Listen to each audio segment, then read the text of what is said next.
So we're back, just as inconsistent as the performance of the Pakistan cricket team. 1 minute down, next minute up against a very substandard Bangladesh team who also lost to the UAE recently. But anyways, we're here to talk about more positive things and reflections on the PSL that just happened. I think it was a week ago now that it ended. We'll also touch on the IPL, which is still ongoing as we speak. I think the virtual semi-final between MI and Punjab is ongoing, and also the third T20 between Pakistan and Bangladesh. So I'm not sure what's happening there. So whatever happens in that match, obviously, whatever we speak about, the opposite will happen. Shadab Khan, who will probably end up talking more, will get 100 and take 5 wickets in this, or maybe not.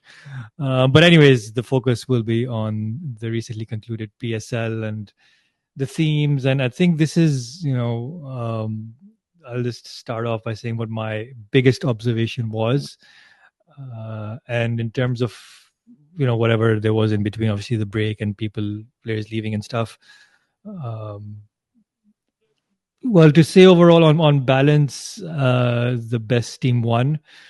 Especially the way T20 cricket needs to be played. I think Lahore, for all their flaws, and Shaheen Afridi's captaincy, it just would have been really weird to have a PSL winner with Saud Shakil as captain.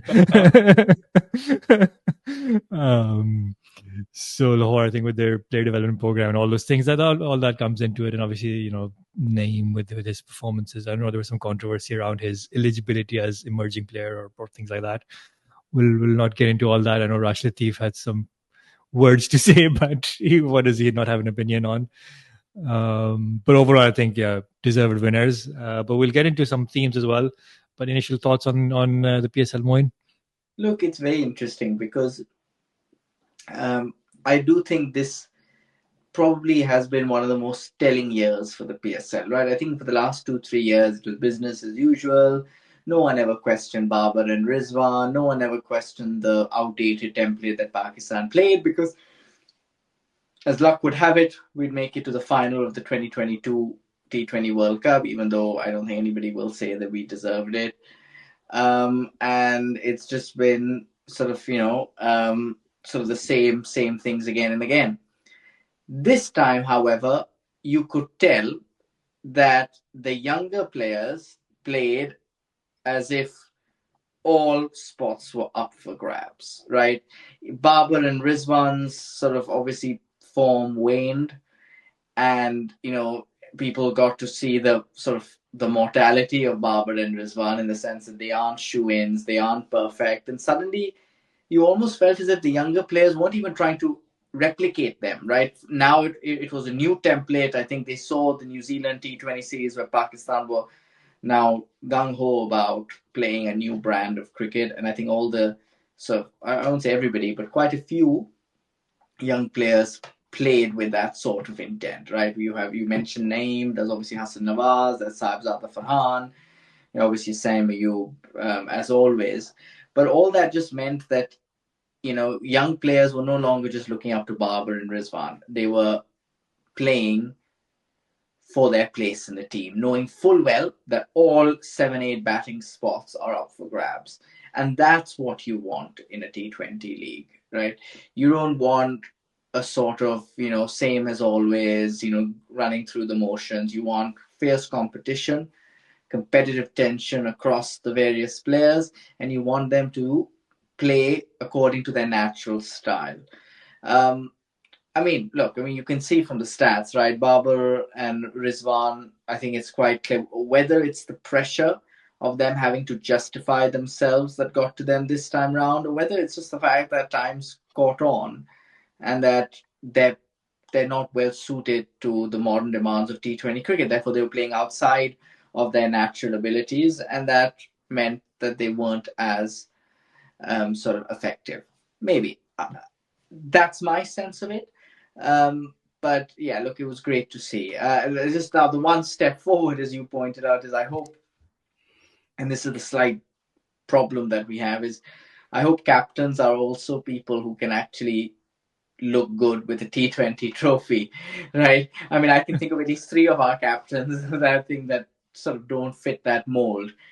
The issue is you don't have anybody else, and you don't want to sort of burden a youngster with the reins of captaincy too soon. But it's just something to think about, right? Is Salman Agha a captain in the T20 league? I don't think he is. No, Um, Shadab is captain of and that Islamabad, really right? annoys me. I remember this happened even with Babar Azam in his initial years when he was unproven as a captain, and he played under Imad Wasim. And it's ridiculous. You need the T20 league also, as it's not just practice for batting, Yeah. bowling, fielding, it's also practice for a new captain, or any captain, but especially for a new captain, right? This is the ideal time to sort of refine your tactics, how you think about match situations, your game awareness. A captaincy is a skill. And Salman Agha, I mean, Shadab Khan, obviously, I don't know what sort of Yeah. pilgrimage or whatever I he's mean, he done. was the incumbent captain, right? Winning captain, right? So it would have been impossible to change That's him. true. That's true. But then Um, I remember a case where I think Rizwan was moved to another team and made captain for that team. I don't know. Okay, yeah. maybe this time it's tough to do. But let's see. So that's one issue, and the second issue is I'm going to bring it up because now it's more important than ever. It's the bowling. Mm. Now I think it's fair to say that this trio of Shaheen, Naseem, and Haris needs to be moved aside. Whether it's all three in one go, or maybe one or two on a rotation basis, but you've got a lot of other people sitting on the bench who are more effective. And I think that's really come out. I mean, Haris Rauf, even in the Bangladesh series, forget the PSL, the Bangladesh series against a very substandard batting lineup, looked completely out of sorts. And when you've gone four tournaments without any sort of success, and actually quite poor sort of performances in the last couple, I think you need to look at your strongest suit. Yeah. No, I completely agree. I think two things on that. On the bowling, yes, I think it's time to change. I think historically in PSLs we had, at least in the bowling, one or two coming through. Whether it was Dhani for one season or Ehsanullah for one season. So you had Zaman Khan, in yeah. Zaman Khan. I'm not sure someone's really stood out as a bowler. I know there's this Salman guy, I think, in Lahore, but he went for like 50 and 4 overs in the final or something like that. Yeah, I mean, he really flipped him. Okay, yeah. Um, and maybe a couple others who Ali Raza again was talked about, but he got bonked around a little bit as well. So inconsistent, right? So someone hasn't, and I think that's always been the problem, right? I guess it was the same in the batting where you had sparks here and there. You had likes of Heather Ali or someone else coming in for a couple of games here and there, but then it was always Babur and Rizwan top two, and then they always ended up being on top. And hence automatic selection. So I think that's at least that template has moved on. Where we've seen other people show up and do really well. So I think that's in the batting, it's kind of worked out. But I guess in the bowling, maybe there are, at least in the fast bowling, okay, the spinners have at least done a decent job. But the fast bowling, that's where the question mark is. I mean, you have the likes of Abbas Afridi and Co who've been in and around doing decent. But whether they warrant Mir Hamza again. But again, you have to question whether against top quality international batting, how they will fare. So there is still a bit of a question mark. Yes, I agree. It is time to move on from at least two of Haris, Naseem, and Shaheen, and maybe like you say, it's a case of rotating them. Haris, I think, can be a conditions bowler. I don't think he should play, and assuming where the next Subconscious. T20 World, yeah, assuming where the next T20 World Cup is going to be, I'm not sure Harris is ready for those conditions. In Australia and South Africa, he's done well, but I don't think Harris 100%. is there. So I think that's where the biggest question mark is.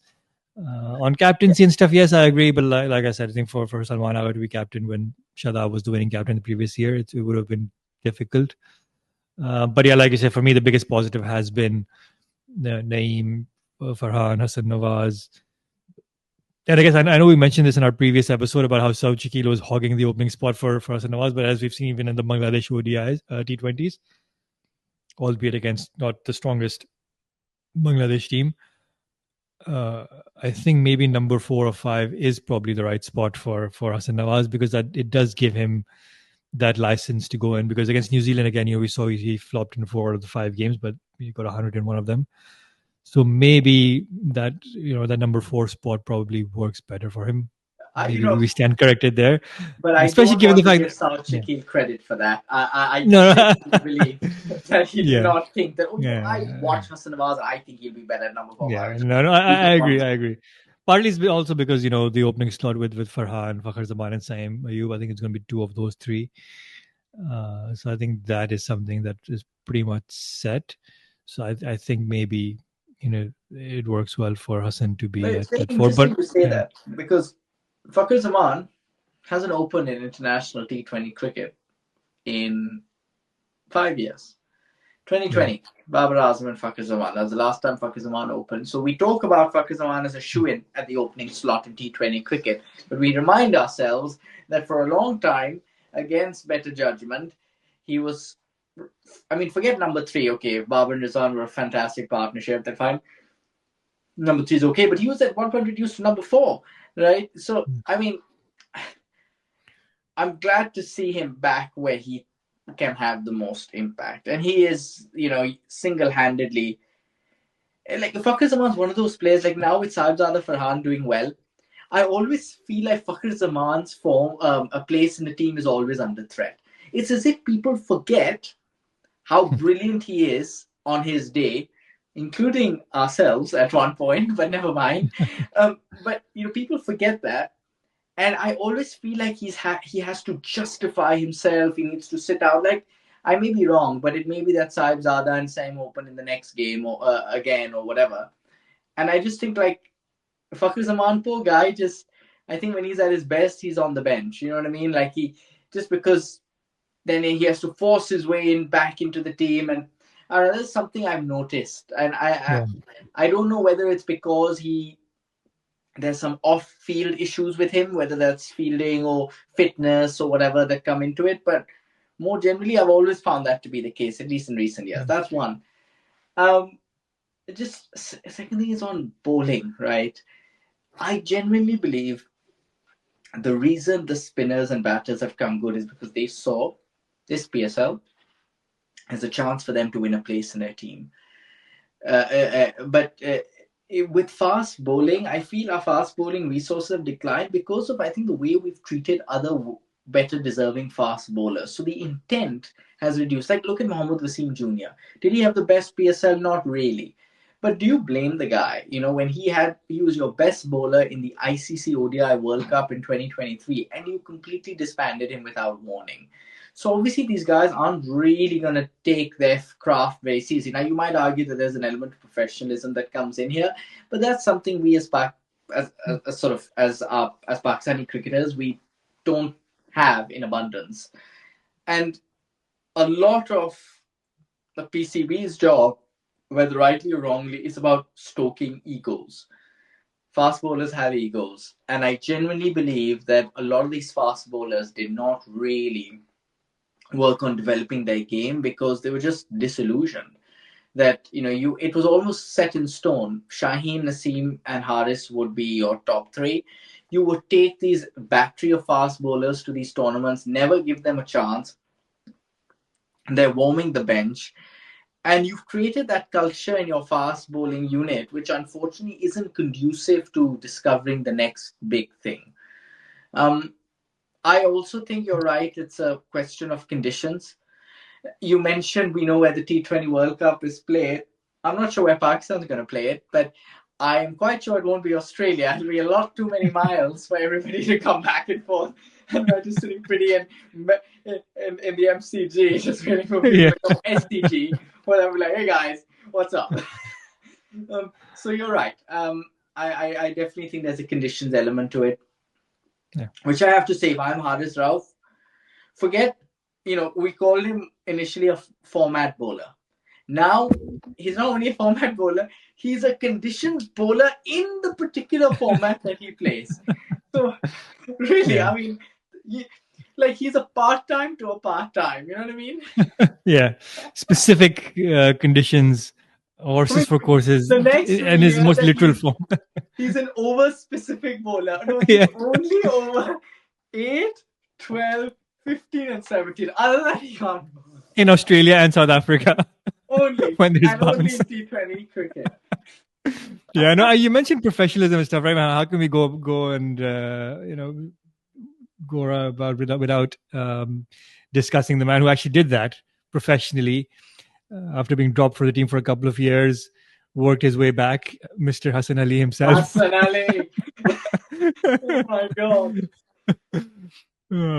But I mean, credit to him, he did well. But I think it's one of those things, right? As someone like Hassan Ali, he does get a much longer rope. Whether it's been the other players like Zaman Khan or maybe Dhani to a certain extent, I think a little bit worse treated. I think so. I think that's where one of the issues is. Where I think the selection consistency needs to be there. Hassan Ali, whenever he's performed, I'm pretty sure if Babar is on, they have a good PSL next year, they'll be straight back into the squad. I think certain players, Shadab Khan, right? Like certain players who just perform a little bit better and they get parachuted back in. You can argue maybe Mohammad Amr would have been in that category. And I texted you in the final, I think up until the last two sixes by KP, or was it Sikandar Raza? I don't remember who did him for sixes. He pretty much would have been a good argument to be back in the team for his bowl. 100%. So it is that selection inconsistency that does play into it. But also, you mentioned fast bowling weakness. I think the one biggest weakness that's been throughout, Pakistan's history is the fielding. And I don't think that's improved at all this PSL. It was if anything, it's gone down. I've never seen Yeah. the level of drop catches, especially in a final, which is supposed to be your two best teams, and you would have worked out your best 11 by the end of the tournament. It is Yeah. shocking. And that's why a lot of the stats are inflated, right? Now, Hassan Nawaz, he was dropped 3-4 times in that innings in the final, but in fairness to him, after he got to 60, I think that's when 3 of those 4 catches were dropped, right? He lost the plot a little. So in fairness, but I think he was only dropped once when he was getting his score up to sort of the 50-60 mark. I think So he's found the hack. He's found the hack. He just hits it high like a golf shot, and he knows that no one's going to catch it. But yeah, he just hit it exactly, high. and it's confidence, right? And that's really funny, but it's so true. But forget that one. But like, there's so many others where, like, innings should have ended like before they got to 10, but there was always a fielder who gave them a chance, and in most cases the fielders were Pakistanis, in fact nearly all of them. So that's a real shame. And that's actually one of, if you actually roll back the clock to 2016, what was the objective of the PSL? It was threefold. It was one, to modernize the way we play T20 cricket, so especially from a batting perspective. Two, it was fitness, and 3, it was fielding. I will leave you to judge what 10 years of the PSL has done. I think after 10 years, after 10 years, we can maybe say one of those things, which is the template, the batting template, which still in the unproven at 10th year international of level. the PSL, I might hasten to add, in the 10th year has been fixed. Now, in fairness, I know it's and a the bit bowling unfair. has gotten worse. Yeah, the rest have gotten worse. Yeah, but the bowling, exactly, you're right. And not just spin bowling or fast bowling, it's every form of imaginable bowling in every over. So yes, but look, I think that's a bit unfair though. I think it goes up and down, right? So back in 2021, everyone thought, this was the best league when it came to facing high quality bowling, right? Everybody built PSL to be like an incredibly strong league, at least from a bowling quality perspective. So it was tougher for batters to do well, but that's long gone. But anyway, sorry, coming back to the point. Fielding, I think, is a great point. The other one, Zahid, is, you touched on it, is selection. And look, I spared a thought for Sufyan. Sufyan, did he have the best PSL? Not really. But for anyone who thinks that the PSL trumps international cricket, has a problem. Because he has done well in whatever opportunities he's had at the international level, right? How can that go unnoticed and completely forgotten because he had a not so great PSL? And this is where I think, there's an issue of Shadab Khan being given a powerful role. From being nowhere, there were memes rolling around that, so happy that we'll never get to see Shadab Khan's full tosses again. And the next thing you know, he's the vice captain of the team and a key decision maker. And you're like, what? And again, and this is where selectors who are also former cricketers need to know better. You don't just look at stats. Shadab Khan seems to have had a great Bangladesh series, even with the ball. But when you've actually watched his bowling, Sahid, I have to say every second ball is a long hop. Either it's dragged down short or it's a full toss, and you're just playing a substandard batting unit that cannot capitalize on that. At least, and no sort of offense to sort of no disrespect to Bangladesh here, but they're not at their strongest at the moment. And I just don't like. I don't see Shadab Khan as a bowler. And then you need to think: is Shadab Khan good enough to merit a place as a specialist batter? Please look at it this way: his best friend Babar Azam, when he was in the T20 World Cup against India, Shadab, when the pressure stakes were high, did Shadab Khan bowl? Not a single ball. Not a single ball. Even when India had got off to a bit of a partnership in the middle, not a single ball. And then he came in to bat at number 5, and you saw what happened. He top edged it straight, and he was out for what? A duck, maybe one.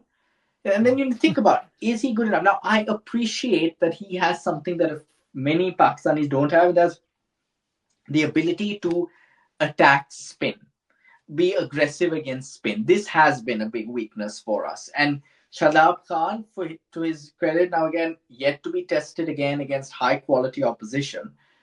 But he is someone you can tell, relatively speaking, is a good player of spin. And he can be on the front foot and be aggressive against spin. That's why he's in that team trying to mold that number 5. Or is it number 5 or number 6 spot, whatever it is.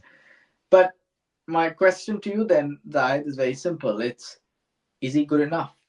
Or is he just taking a place in the team that belongs to someone better, either specialist batter or bowler? And I'm not I think so that's sure I the know biggest the answer. question. Yeah. I think that's the biggest question is who is out there, right? Especially, I mean, part of the reason Shahid Khan gets picked is because of his batting ability. Although I think it should be the other way around. It should be his bowling that should be the number one reason, and then the batting is a bonus. And And fielding. partly also, and fielding, yeah. I also feel it's a weird thing, but I've noticed in his and again, not that I'm an expert, but sometimes his batting is it's like a video game where there's like this chink in a video game where you're like, okay, there's a hack if you bowl a specific delivery at a specific length and you spin it. Like if you bowl at a good length outside off, and if it spins in, I just have a feeling he always misses it. He gets bowled between the legs a lot, or This misses it. reminds me of those, the cricket 07, Yeah, ball around the wicket, yeah, to your legs, Yorker left, it'll always be out. yeah. That especially that Kuldeep Yadav length, which pitches in it and turns back in. I just think he's got like that glitch in his game that he can never play that. So if ever there's a Shadab Khan video game, Cricket 2025 or whatever, I All you think have if to you do just is bowl it look, there to him. this is the, yeah. So I do I know he can sweep and he's got that slog sweep and stuff and he that inside out shot that he plays in it ever so often. But I think that he's got he's a decent batter, but I don't think his ability his batting abilities should be a reason why he should be Yeah, in the team. I And, agree. and again, and the only reason why he's in the team is because I just don't think anybody's put their hand up. I mean, you mentioned Sufyan and Abrar, but as pure bowlers, yes, I would pick them. And then it comes down to your overall Thanks. batting. And on paper, again, if you look at it for even this Bangladesh series, it's good that the top order has done decent, excluding Saim Ayub. But if you look at that underbelly, like your 7-8 or 6-7-8, you've got Khushtil, Fahim Ashraf, Shadab Khan. It just doesn't fill me with any But confidence. yeah, look. In fairness to Kushtel, he did do well at the biggest stage in an Yeah, ICC tournament, no less, and yeah, against India, no less, in what was supposed to be a home game. But I mean, yeah. I don't know whether you know this, but it was, I think, predominantly Indian support, right? Yeah, I'm kidding. You know better than anybody else, given you were there. But you know what I mean. So I think he did well there. So he does deserve a shot. It's just again now Kushtel, he takes up a spot, but he doesn't really bowl. So Yeah. then you're like, but where's the balance, right? I mean, you have 6, 7, and 8, which is made up of two what is now batting all rounders, even at 8. And then you've got Fahim Ashraf, who really, again, is in the team for his batting, not his bowling. And I'm right here because in the recent past, it's his batting that's sort of come alive a little, Especially in the clutch moments. In the clutch moments, his especially in bowling clutch never. moments. And yes, I know the quality of opposition isn't that great, but I think in clutch moments, when you're dealing with pressure, in fairness to him, he's done well. And again, it's all relative, right? You would compare him to the others in the PSL in a similar situation. Do I think he's a Ben Stokes? No. But still, I can see his batting being rewarded. Remains to be seen how well he does against higher quality opposition. But if your 6, 7, and 8 are chosen on the basis of their batting, I think that tells you what you need to know, which is weirdly for Pakistan, the bowling is weak. Because then you only have 3 specialist bowlers, and then you need to conjure up 8 overs from these 3 plus Salman Agha at number 4, who I think is better than these 3 with the ball. So it just gives me a slight level of discomfort because it's not very balanced. Look, and you touch on it, like the all-rounder spot, this pace bowling all-rounder that has eluded us since the days of Abdul Razak Nazim. It's as if God said, I'm going to give you all of this all at the same time. Just throw it in. Imran Khan, Wasim Akram, Razak, Azhar Mahmood, everything, anyone you can imagine in one little era of 4 years, a bit longer if you count Imran, and then just famine. This is just nowhere can you find anybody. That I find really odd. We thought, Amit Jamal, the next big thing. Where was he? I don't think he was in the PSL, was he? He played. He was in Karachi, but I didn't do anything. No, but he didn't even start many games. But anyways, but there's that. So you've gone back to Fahim Ashraf after years of discarding him. So I don't know, man. And I don't think he's a good enough bowler unless you're playing in like England on like a spicy wicket in Headingley or in New Zealand where he's a type of bowler that'll find movement. Yeah. Given his lack of pace, he'll be tonked everywhere else. Yeah, I think that's the biggest problem, and I think that's why they should just find a way to, go with your 3 specialist seamers, not the 3 that we mentioned earlier, but find the right balance. And you've got Salman, and if needed, Saeem Ayub can also bowl a bit. And I forgot Saeem Ayub. Oh yes, of course. And I think he's better than those 2 at number 1 and number 4 are better than your 6, 7, and 8. Yeah, exactly. So, and if you want to play Shadab Khan, play him at number 8 or 9. Honestly, like that's where he belongs, and that's where he should belong. And work on his bowling, and then see if and then see if he deserves a place in the team. Not seeing, can we fit him in at 6 or 7? So Kushtel over Shadab, you think? Purely on batting ability, yeah. I mean, I'd probably go. Plus, he's left-handed. Although, who do we have? Yeah, in the middle order, I think that could work with Salman, Hassan Nawaz. Yeah, because we're left, right, yeah, left. Yeah. So, I think they can find a way. Charles Lara, who's also left. Yeah. But yeah, I mean, I personally think you need Kushtil Shah, and you pick one. And then like number 8, look, I think Shaheen Afridi, in fairness to him, I think has developed his game slightly with the older ball. I think he's a bit better than he was before. Yeah. And it's one of those things, right? Again, lack of alternatives mean Shaheen Afridi probably will make it into your team, right? Yeah. As an all-rounder. No comment. Yeah. So I can say just on the PSL to wrap, I think it's overall, it was good to see some freshness in the batting. I think every pretty much, maybe apart from Karachi, I can't think of a domestic batter who came through and did well. But Islamabad had Farhan, Lahore obviously had Naeem. Obviously, we can't go without mentioning Sikandar Raza and his phenomenal performance and his traveling skills and all of that. I mean, come on, like that guy. And then Imad Wasim on national television. Oh yeah, but this is the life of a cricketer. What's the big deal? I'm like, yeah. Just like your 4 balls, 4 dots against Aksar Patel is just all international cricket. But I mean, look at that guy. He batted 3 days ago in a test match. Then he bowled 2 days ago in a test match. Then I think he batted again in the second innings. Yeah, he batted in the second innings. Then he batted again. Then he took the bus to, I think, Birmingham or Manchester or one of them. He was in one and he went to the other. And then he flew in to Dubai. But I think the Emirates flight wasn't coming in time. So then he had to take a car to Abu Dhabi to catch an Etihad flight that actually got him in. He landed 10 minutes before the toss, and obviously he didn't have to wait in immigration like you and I, commoners. He went straight through. And for those who don't know, Lahore, fine, the thing is, the airport isn't as far away as it is in other cities.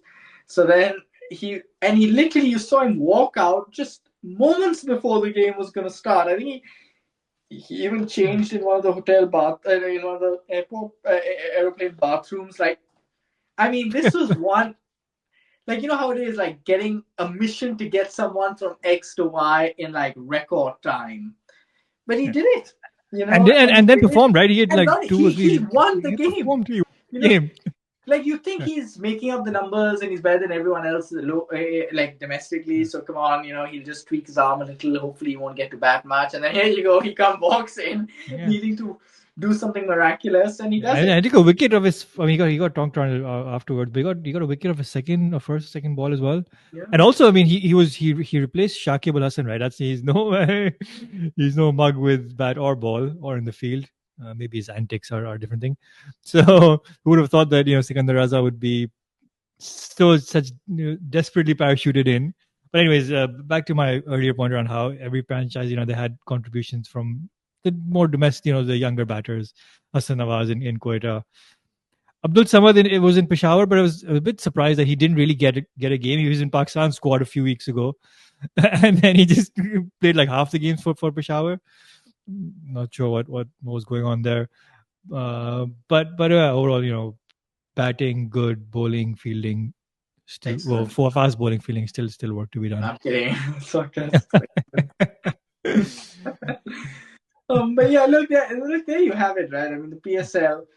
Yeah. I think but I mean, let's also say it was an excellent final, right? I think the Yeah. final for the first, well, I wouldn't say the first time, but like it's never been this good. Like, I mean, to Well, the get, last three finals have gone to the last ball apparently, or yeah, last two but finals this have gone to one, the last. Yeah. hands Yeah. down, Yeah. it takes the cake. Like, I was sure Lahore had spilled their chance, but then to do it in front of their home crowd, I think it was great because And the original KP stepping up and doing it twice in the qualifier and then in the final as well. yeah, Kusal Pereira. what a champion. I mean, trust Pakistan for Sri Lankan and a Zimbabwean to win the tournament. I mean, no disrespect. But in any case, I'm just being disrespecting my own country. But never mind. And the funniest, I don't know if you watched this. Did you watch the halftime entertainment? Zahid, it was terrible. It's You like can't you're call it watching a entertainment. 1990s lip sync show. Back in the day when they used to lip sync, and it was so obvious that they're lip singing, but nobody really cared because it's just the fact that you had them and there was that song, nobody cared. Yeah. But in 2025, you have this one like tune you can tell has been put into a cassette player, and someone, and you're not even trying to get the words right, forgetting that there's a camera right on you. And then, of course, you've got Abrar al Haq, who comes in a motorbike. And I'm like, what is going on? It's like, this is your marquee event. Could have got someone better. No, Abrar is great. No. I mean, everyone before Abrar, he could have got someone better. And also, like, when the host would come back and say, oh, what a great performance by whoever, X, Y, whatever.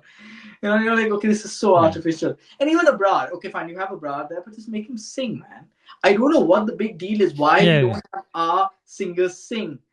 It's just a very and it's been the case for like decades. I mean, since I was young, when I went to watch these concerts, there's always been this lip singing, and this is a big it's just normal in Pakistan. In Pakistan, you thought it was all normal anywhere everywhere in the world, and then when you suddenly came over to and I'm very particular. So when I watch any concerts or musicals, because I'm from Pakistan, I will always look at oh, is that a lip sync? Oh, is that a lip sync? But and it's just because I'm so traumatized. But it's actually, the reason is I learned it's not because initially we thought, oh, it's our singers have higher rates for if they have to sing. But actually, no, that's not it. It's just because they can't get the sound system. Yeah, like, people can't get the sound system in the right order. I think it's quite expensive to get everything working. And it's just people they'll take the easy way out. They'll be like, all right, let's just throw in the track in the background, put in a CD player, bam. I'm Yeah, and then saying you this also as need players. more. You need more people for the band as well, right? You need the guitarist, the drummer, all that. You need to organize all of that, sort all of that out. And but yeah, anyways, it's not a music show. This is just criticizing everything and anything. So but yeah, I think that's something that can be looked into and improved. But if the cricket is good and we see some good high quality fast bowlers coming out next year, then they can have the worst halftime show or for a pre-match show of all But would you time, agree, and we though, couldn't Zai, care less. that would you agree that if you have Shaheen Afridi, you'll have either Abbas Afridi or Wasim Jr. to take the other spot with the Yeah, older ball, one of them. yeah, Abbas Afridi had a better PSL, but again, I will keep reiterating yeah, Wasim Jr. has had a strong international career to date in whatever yeah, limited opportunities he's had, which yeah, cannot go ignored for longer. So these are your two. But then obviously now both of them prefer bowling with the older ball because yeah, again, as you know, in Pakistan we're very purpose yeah. specific. We love like giving clear roles and not developing Yeah. holistic And you cricketers. know, Hassan So Ali, then right? who is Who's the other one? Hassan Ali, of course, Hassan Ali. yeah. There we Hassan go. Ali for now is it. But yeah, anyways, So we're back that's to for the 2021 now. Yeah, yeah, pretty that's much. I mean, back yeah. to that. That's typical Pakistan, you know. Back to where we were 4 years ago. Fahim Ashraf. We just need God. Shoaib Malik and Mohammad Hafiz back. Miss Bala could be sitting somewhere like, I told you so. Yeah, I we need. told you so. Yeah, It's Shoaib just, Malik hasn't retired yet, you know, so you never know. you never know. um, but yeah, just to wrap up as well, the IPL is still ongoing. I think the virtual semi-final is ongoing again as we speak, so we can discuss later once the tournament is over. I will say that, I mean, maybe it's just my, I wouldn't say bias, but once the restart happened, I just it just wasn't interesting. Partly because the top four were pretty much set, and that's the part of the issue with such a long tournament, right? Where you've got your top four pretty much set in stone. Yes, there were positions to play for because one and well, if you're two and three, it makes a big difference and all that. But overall, I just I felt like it just dragged on and on. It's just very difficult to keep track, especially when you know that the race for the top four is pretty much done. I don't know how the viewers see it. Maybe I'm sure people who are more interested in following specific teams, if you're an MI fan or a Delhi fan who eventually lost out after winning the first 4 or 5 games in a row. But I just felt like maybe they need to find a way to make it more interesting, whether it's dividing I into agree. groups and stuff, and No, I find don't a think way it's to make it groups. happen, or just You know, shorten it. I know, yeah, the problem with the groups is I think they're so proud of it being a league. It's like they're based on yeah. like the Premier League, football and stuff. So I But it's I not because you have a final then, so he's finished at the league oh, stage, that's or true. That is true. Actually, that's true. But then but then you can't have the 1, 2, 3. But they're very proud of the qualify yeah, eliminator concept. If you have the group layout, then that can't work. Format, yeah, it can't work. But you can't reduce the number of teams. I think the only thing you can do is just have more games at the same time, or yeah. on the That's similar day. And I yeah, think that's fair. yeah, Right. I think they need to just increase that. And they need to lock it in, and therefore you will be able to retain interest for longer. It's also just, even if you're yeah, not sure who the top four is, just it gets like, oh my god, like it gets a bit boring. And you have two effects. One is people who've been following religiously from the start just get bored and get interested in other yeah, things. And secondly, if you know that the tournament is so long, some people refuse to watch the first few games and start getting into the IPL later on in the tournament because they're yeah. like, oh, this is going to drag on these games. Like, look, I'll start watching when only half the IPL is left. Only then will Yeah, it get interesting. And you don't want yeah, to encourage those behaviors from fans. So that's something they need to work on without reducing the number of teams. I will say, though, obviously, had some great games. Interesting. I spotted something very, very irrelevant, but I'm going to mention it. It used to be called Qualify 1 and then Eliminator 1, Eliminator 2. yeah. Suddenly, they've started calling the second Eliminator Qualifier 2. Have you noticed that? No, I haven't, but I haven't. Well, Because yeah, I didn't think Cricket about it. 4 itself is inconsistent. uh, Forget coverage. In Cricket 4, they said, oh, Eliminator. And I'm like, is this the first or the second? And then I went in and the reason they only call it Eliminator is because they call the second one Qualifier 2. Well, actually, it's an Eliminator also. But anyways, But now today they changed it to eliminate, and I'm just really confused, Ahid. I don't know. But it's both, because the winning team will qualify and the losing team will get eliminated. So Yes, exactly. it kind of It's is a both. knockout. But Call it a knockout. yeah, it is. This actually is a semi-final, right? Except for all the other games are not. Maybe the first eliminator is like a quarterfinal, so to speak. But this is actually a semi-final. Yeah, and also the first game isn't really a semi-final because Yeah. when you lose, you still have a chance. So really, this is the only actual semi-final. Winner makes it to the final. The loser's out. Guys, you solved my conundrum. And as always, there you go. Thank you very much. So some domestic franchise cricket. Question always remains at the end of it: how does it translate into international cricket? And that's something that we just have to wait and see. This is, I think, one of the first time that both IPL, PSL have been at the same time. Remains to be seen how this translates into results for the international teams.